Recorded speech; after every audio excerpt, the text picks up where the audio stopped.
In this lesson, we're going to look at Server Manager in more detail than we have previously. As we've already covered, Server Manager in Windows Server 2012 now manages multiple servers with the same ease that you would manage a single server. And it's doing this by remotely connecting to these machines using the WinRM capability, Windows Remote Management. In Windows Server 2012, this is enabled by default, or you can enable it with the configure-sm remoting PowerShell commandlet. In addition to enabling the Windows Remote Management, you have to be able to communicate with that server. And this is enabled by default as well.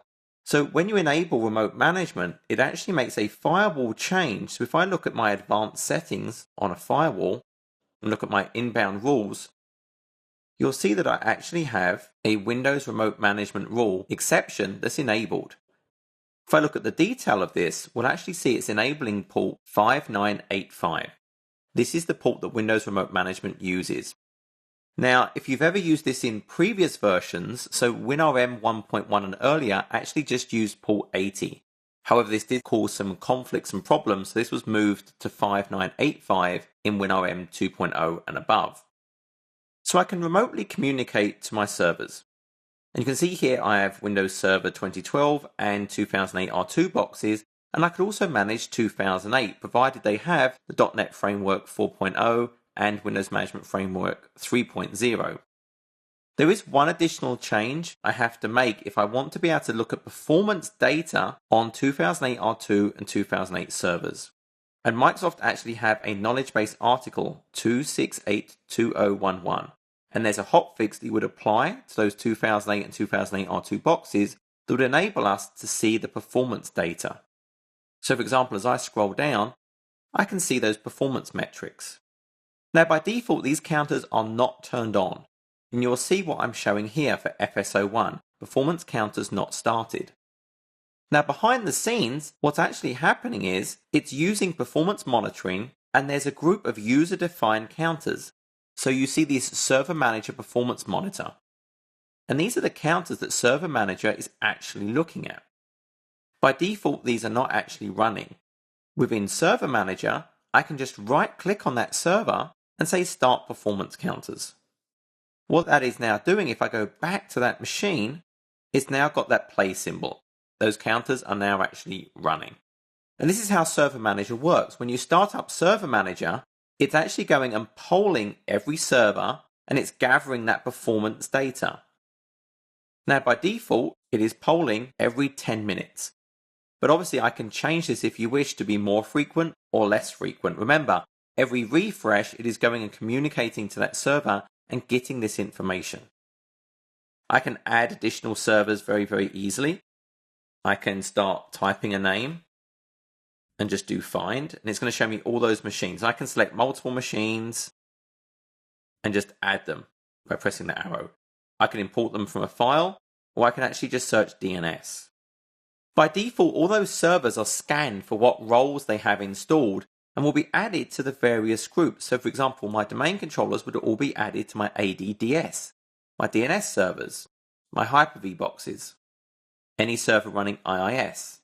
I can also create my own groups. So if I go into Manage, I can do Create Server Group. I give it a new name for this group and then add the machines I wish to be in that group. So for example, you can see I have one here called Test Servers. The scenario you may use this is, imagine you have different data centers, different line of business servers that Server Manager cannot automatically detect and classify. So I can create a test servers group, a line of business A group, a distributed service A group, and just add those servers in. And where it is very, very beneficial is on this dashboard, because then I see the overall health of each of those groups. So I can see my test servers, when it's actually having a performance problem. And I can actually click refresh to make it go and repoll and recheck the status of those boxes. And this little flag is showing me there's a notification. And right now it will just be showing me it's doing that refresh operation. If there were problems, this would actually turn red to alert me that there is an issue. So if I jump back to my test servers as a good example, I can see all the events from the servers I select. So if I select 2012 and 2012 standard, I see all the events.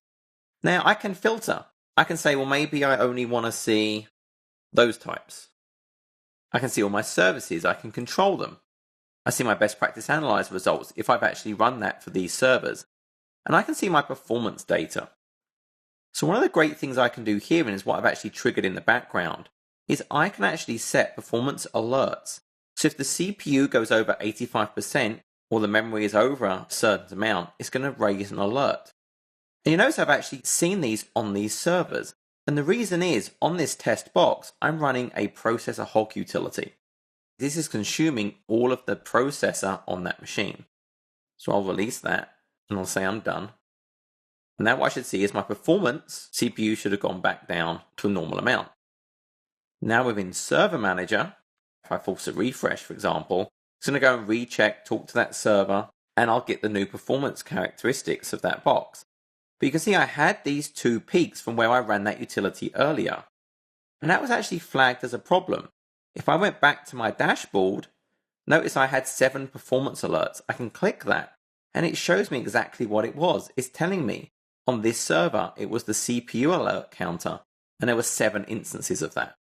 So it makes it easy for me to get a very high level understanding of what is happening on those servers. It's important to realize Server Manager is doing far more than just giving you this dashboard event view. As we already saw, I can add and remove roles and features, I can create these groups, I can fire off all the other tools whose functionality is not built into Server Manager. But as we're going to see further on in this course, I can manage things like my storage services. I can manage my local disks. I can manage my storage pools, which are a collection of disks grouped logically. I can manage shares, iSCSI. I can manage my IP address management. I can manage remote desktop services. So this is far more than just giving me basic event data. The goal of this is this will become the central hub for all of the configuration you actually need to do. And I would expect with each new version of Windows, we will see more and more functionality moved into Server Manager. A great example is a domain controller. It now leverages Server Manager as part of that promotion process. So I would strongly urge you to try out Server Manager. Run it in your environment, connect to multiple machines, deploy the Windows Management Framework 3.0 with the .NET Framework 4 to some of your 2008 and 2008 R2 servers and manage them. I'm doing all of this management from a Windows 8 machine, so I've installed remote server administration tools and managing from Windows 8. So the whole goal is I do all my management remotely. If I do have maybe a smaller screen, I can zoom out so I can see more on my screen, or I can zoom in. So I have some options to actually customize how my environment is displayed. One common question I do hear a lot is, well, I've customized Server Manager, I've added all the servers I wish to monitor into my own groups. How do I take this to another machine? So behind the scenes, Server Manager actually saves an XML file to the user's profile who is currently using it. So for example, I'm currently logged in as user John. So if I go to my profile and look at my app data, this is stored in roaming, which means if I was using roaming profiles, this would move between all the different machines I'm using. So if I go to Microsoft, Windows, Server Manager, you see server list. That is the configuration. If I was to open this up in Notepad, you can now see it's the list of servers I have. You can see I've got that test group and the servers I wanted in that test group. So all of your configuration is stored in this XML file. So if you wanted to share your configuration with other users, you can give them this XML file and tell them to put it into this folder in their own profile.